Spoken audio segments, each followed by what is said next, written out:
오늘 구약 잠언 7장 6절부터 23절까지 말씀입니다. 잠언 7장 6절. 내가 내 집 들창으로 살창으로 내어 보다가 어리석은 자 중에 소년 중에 한 지혜 없는 자를 보았노라. 그가 거리를 지나 음녀의 골목 모퉁이로 가까이 하여 그 집으로 들어가는데 저물 때 황혼 때 깊은 밤 흑암 중에라. 그때에 기생의 옷을 입은 간교한 계집이 그를 맞으니 이 계집은 떠들며 완패하며 그 발이 집에 머물지 아니하여 어떤 때에는 거리 어떤 때에는 광장 모퉁이에 서서 사람을 기다리는 자라.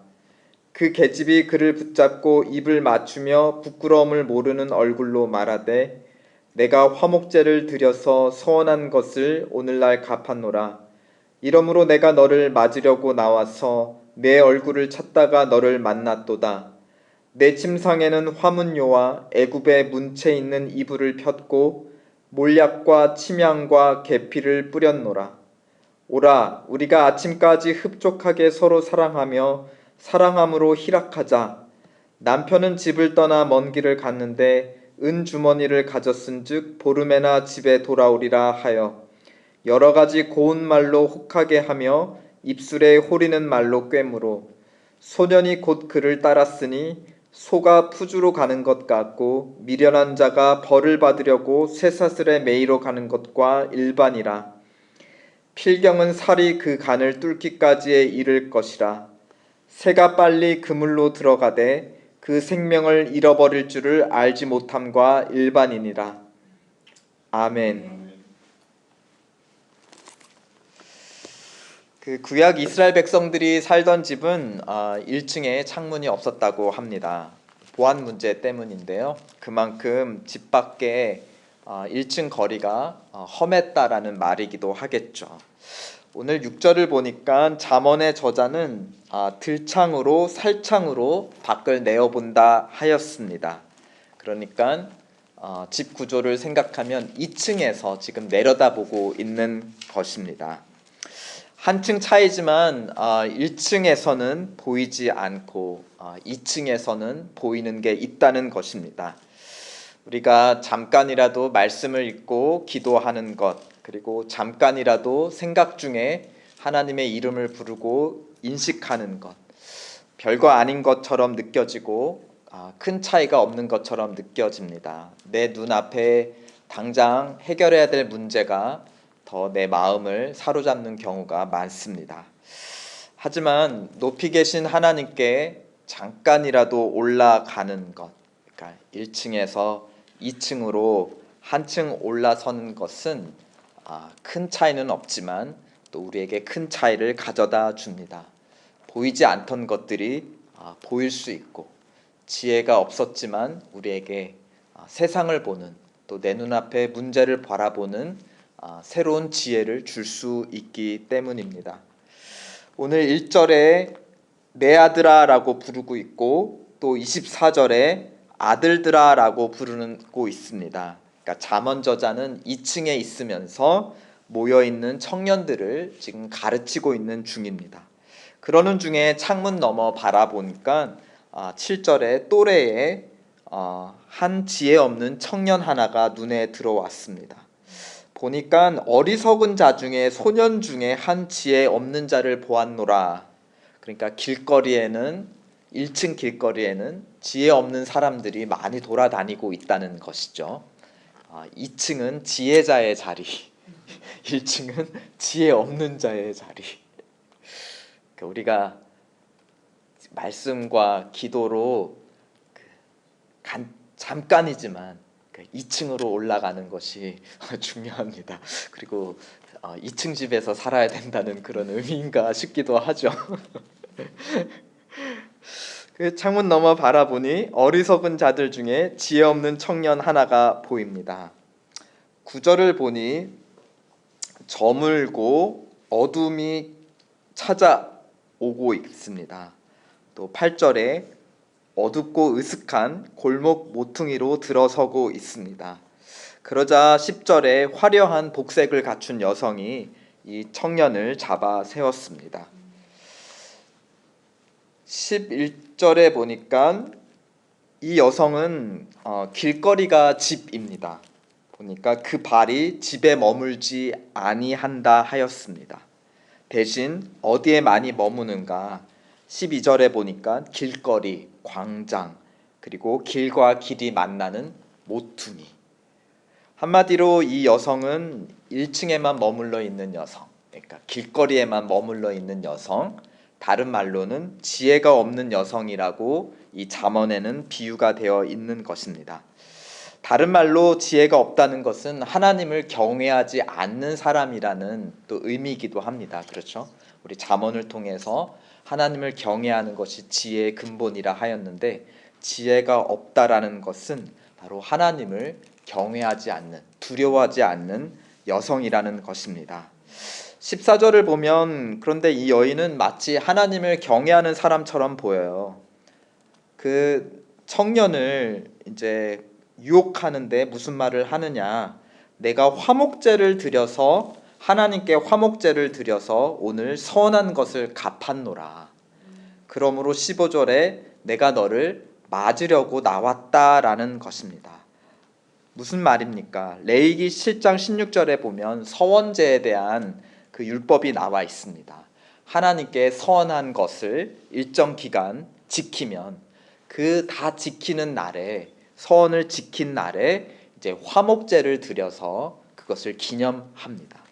근데 화목제는 제사에 바치고 남은 고기를 이제 나눠 먹는 제사법입니다. 그러니까 서원을 마친 것을 하나님께 알려드리고 하나님과 화목을 이루고 그 다음에 그 화목의 기쁨을 이웃 사람들과 나누는 것이 바로 화목제입니다. 그런데 이 화목제는 당일날만이 아니라 다음 날까지도 이웃들과 이틀에 걸쳐서 넉넉하게 먹을 수 있도록 배려한 제사입니다. 그래서 이 여자는 내가 하나님께 서원한 것을 다 지켰고 이제 나눠 먹을 풍성한 고기를 가지고 있다. 그래서 마침 내가 이 기쁨의 이 화목제 고기를 나눌 사람을 찾으려고 길거리에 나왔는데 마침 너를 만났다. 이 하나님의 뜻이 아니냐. 그러므로 나와 함께 내 집에 가서 함께 이것을 즐기자라고 초대하고 있는 것입니다. 이 여성은 실제로는 서원제를 드렸을 수도 있고 아니면 처음부터 거짓말일 수도 있습니다. 하지만 어느 경우나 지금 하나님을 수단으로 자기의 잘못된 목적을 이루고 있는 것이죠. 남편은 집을 떠나 여행 중에 있고 자기 혼자 집에 있는데 외딴 남자를 끌어들여서 같이 저녁을 먹고 그리고 밤새도록 함께 잠자리를 하자는 것입니다. 그 한국 영화 중에서 이제 자기 집에서 자고 가라는 이제 표현을 돌려 말할 때 그 봄날은 간다라는 영화에서 라면 먹고 갈래라는 표현이 있습니다. 이제 그 이영애 연기하는 분이 그 유지태 남자 배우한테 라면 먹고 갈래요? 라고 이제 하면서 동거가 시작되는 그 장면 때문에 라면 먹고 갈래가 이제 그런 은유적 표현이 되었습니다. 그런데 이제 오늘 잠언 말씀에 의하면 서원제 먹고 갈래? 이제 이런 표현이 되는 것이죠. 참 모든 것이 성경에서 많이 나왔습니다. 그렇죠.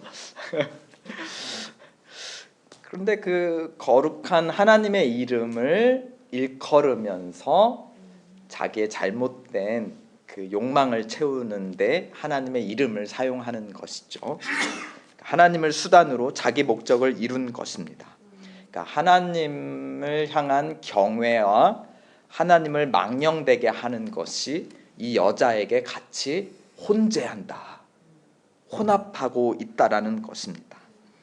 16절 17절에도 보면 이 여자 집에는 침상이 있는데 침상이 애굽의 물품으로 애굽에서 들여온 문체 있는 이불, 화려한 무늬가 있는 이불로 덮여 있고 또 그 외에 17절을 보면 모략, 침향, 계피 이러한 것은 주변의 외국의 것들입니다. 그러니까 침상이라는 것은 그 집안의 가장 깊숙한 곳을 의미하고, 그렇죠? 이 사람의 가장 깊숙한 마음을 또 상징하기도 합니다. 그런데 하나님의 이름을 일컫는 이 여인인데 그 집 가장 깊은 곳, 마음 깊은 곳은 외국의 것으로 섞여져 있다라는 것. 그러니까 하나님을 향한 신앙과 다른 신을 향한 다른 가치관들이 섞여 있는 여자라는 것이죠. 그러니까 입으로는 또 행위로는 성전에서 하나님께 화목제를 바쳤을지는 몰라도 또 다른 행위로는 율법이 금지하고 있는 간음을 지금 행하려고 하는 것입니다. 그래서 이 여자의 집은 겉으로는 서원제 제물을 먹는 기쁜 잔치집이지만 그 실정 속은 22절에 보면 도살장이다. 소가 끌려가는 푸주 혹은 도살장이다. 또 벌 받으려 가는 쇠사슬에 매이는 감옥이다. 23절은 염통을 뚫어버리는 화살이다. 또 쇠를 붙들어 죽음에 이르게 하는 그물이다 라고 말하고 있습니다. 그러니까 겉은 잔칫집이지만 그 속은 도살장인, 또 이것은 혼합되어 있는 모습인 것이죠. 27절에 그 집은 음부의 길이고 사망으로 내려가는 방이다. 그쵸? 음부의 길이라 사망의 방으로 내려간다 하였습니다. 그러니까 2층은 지혜자, 하나님을 경외하는 자의 장소이고 길거리는 지혜가 없는 자, 거기다가 하나님을 대적하는 그 사망의 자리에 앉은 자의 길은 내려가는 지하입니다. 이게 재밌는 공간 구조이죠. 지하는 음부, 사망의 장소, 길거리는 지혜가 없으면서도 선택할 수 있는 장소, 2층은 하나님께 가까운 지혜 있는 자들의 장소. 혼합은 하나님이 가증히 여기시는 자입니다. 26절에 여기로 내려가는 사람은, 이 여자의 집으로 들어가는 사람은 생명을 잃고 죽게 됩니다. 그러니까 이 여자는 다른 사람을 죽이는 자이죠. 그러나 다른 사람을 죽일 수 있는 자면 자기 자신은 이미 죽은 자입니다. 그렇죠. 우리가 남을 죽인다, 뭔가 마음으로 살인한다 하였을 때 이미 우리는 마음으로 이미 죽은 자입니다. 하나님 앞에 이미 죽은 자입니다. 그렇죠? 그러니까 죽은 자가 사람을 죽일 수 있는 것이죠. 그러니까 남을 뭔가 미워하거나 정죄할 때 사실은 자기를 향한 사망 선고와 마찬가지인 것입니다. 우리 마음이 이미 도살장이고 감옥이 되는 것이죠. 그런 사람은 어떤 사람이냐?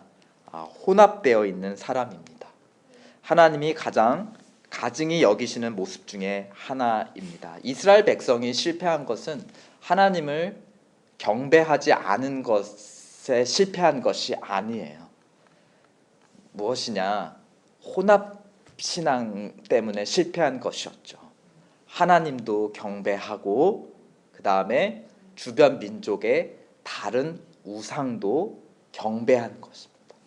가만히 그 선지서들, 또 열왕기 상하, 역대기 상하를 읽어보세요. 하나님을 완전히 떠난 것이 아니에요. 10계명, 1계명도 보면 하나님께서 오직 나 외에는 다른 신을 섬기지 말라라고 하셨던 것처럼 하나님 플러스 다른 우상신들이 항상 문제였습니다. 네, 혼합주의 신앙이 가장 문제였고 가장 하나님이 가증히 여기시는 것이었습니다. 신약의 야고보 사도도 두 마음을 품은 자들아 마음을 성결케 하라 하였습니다. 우리는 입으로 하나님을 시인하죠. 그렇죠.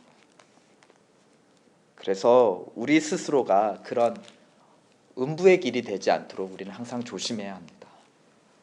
그렇죠. 우리는 항상 하나님을 고백하는 성도들이기 때문에 거기에 플러스 다른 가치, 다른 길을 추구하지 않도록 조심해야 됩니다. 나 혼자 조심해야 될 것이 아니라 내가 다른 사람을 그런 길로 인도하지 않도록 주의해야 됩니다. 오늘 마치 이 여성처럼 말입니다.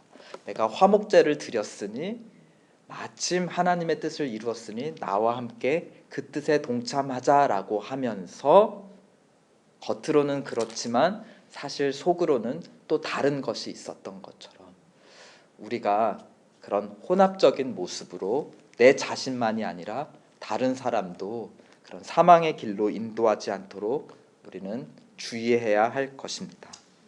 우리의 마음과 말과 행위가 일체되도록 오늘 이 아침 하나님께 부르짖도록 합시다. 2층으로 올라가도록 노력합시다. 우리 너무 하늘까지 높은 산까지 하늘까지 오르지는 못할지언정 우리가 하루하루 살면서 한 층만 올라가도록 우리 노력해요. 네, 우리가 말씀 읽기와 또 기도 그리고 또 운전 중에 문득 하나님의 이름을 부르고 내 생각을 아뢰고 내가 지금 만나려는 사람과 또 어떤 미팅과 어떤 계획에 대해서 잠깐이라도 하나님께 아뢰면 그것이 작은 행위이지만 그렇게 한층 올라가는 행위, 그래서 하나님의 지혜를 받는 그런 행위가 될 줄로 믿습니다. 오늘 이 아침 우리 또 새벽 기도하는 것도 우리가 한층 올라간다는 생각으로, 그렇죠?